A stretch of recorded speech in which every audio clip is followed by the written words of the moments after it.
We've got to do a better job of getting across that America is freedom. Freedom of speech, freedom of religion. Nominee Judge Brett Kavanaugh and his accuser, Christine Blasey Ford, a California psychology professor, to testify before the Senate Judiciary Committee this upcoming Thursday about her allegation that Kavanaugh sexually assaulted her during a house party when both were teenagers in the early 1980s. Kavanaugh emphatically denies the charge, and recently a fourth person claimed by Ford to have attended the decades-old gathering says she has no recollection of attending the party and does not know Judge Kavanaugh. But the allegation appears to be taking a toll in the realm of public debate. A new Fox News poll just out this morning shows a record number of voters now oppose Kavanaugh's nomination in the wake of Ford's assault allegations, with 50% saying that they would not vote to confirm him. That's up from 46% last month, as more people now believe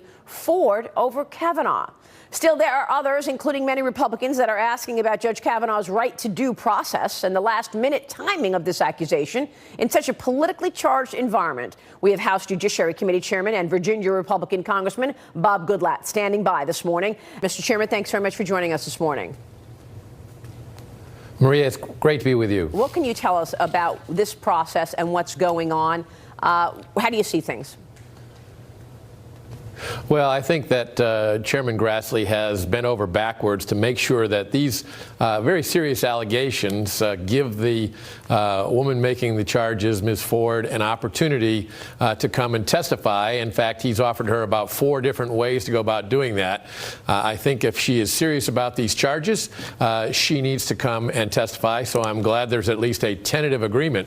But we can't have a situation where very legitimate nominees for very important government positions have charges placed against them at the very last minute, and then they're used as a delaying tactic to try to derail the nomination. That is simply inappropriate. The Democrats on the committee are clearly doing that.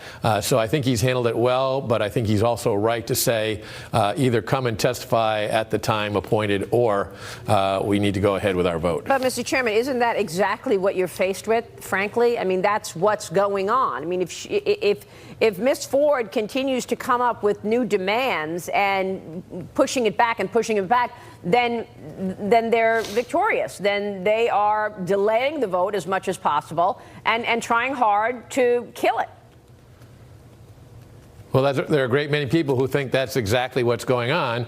But again, these are serious allegations, and Judge Kavanaugh has been vehement in his denial of the charges. So they both need to have the opportunity to speak their piece on the issue. And if she's not going to press the allegation with her own testimony, then I think they have to go ahead with the vote. Do you feel that there will be do you have the votes in the Senate? Well, I believe that the votes are there, but I also think it's very important that everyone who votes on this feels like there has been a fair process offered so that these last-minute charges can be properly aired. And let me also say this most recent demand by her attorneys that Judge Kavanaugh goes first just defies all important precedent in matters like this. She has not testified. We have not even seen, to my knowledge, the letter that she sent to Senator Feinstein that Senator Feinstein sat on for 2 months.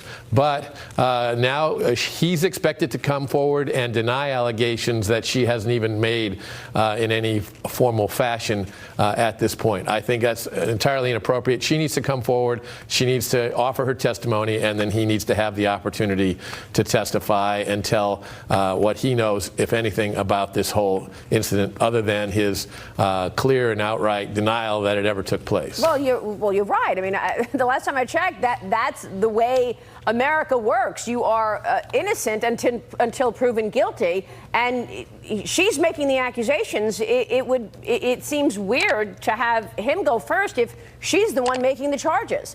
But we'll see where that goes. If she does not testify on Thursday, do you believe the Senate will hold the vote? I think they should go forward with the vote. I think that would be a very clear indication that the only thing on the table is an outstanding record on the part of a very experienced judge, perhaps one of the most qualified nominees ever for the United States Supreme Court, and this last-minute charge, not even pressed by the person alleging it, would, I think, call for a vote and a confirmation of Judge Kavanaugh. Right. So it looks like the hearing will be this week. What specifically do you plan on asking Brett Kavanaugh?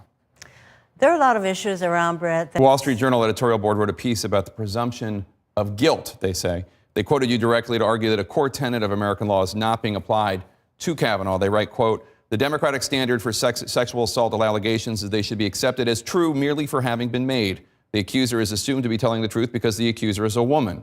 The burden is on Mr. Kavanaugh to prove his innocence. This turns American justice and due process upside down." What's your response? If the Wall Street Journal really cares about due process, I'd say that they should care that there is no independent investigation of these allegations. For the Wall Street Journal to come out and talk to me about due process, but if their stories are credible, as Dr. Ford's story is, they need to be believed.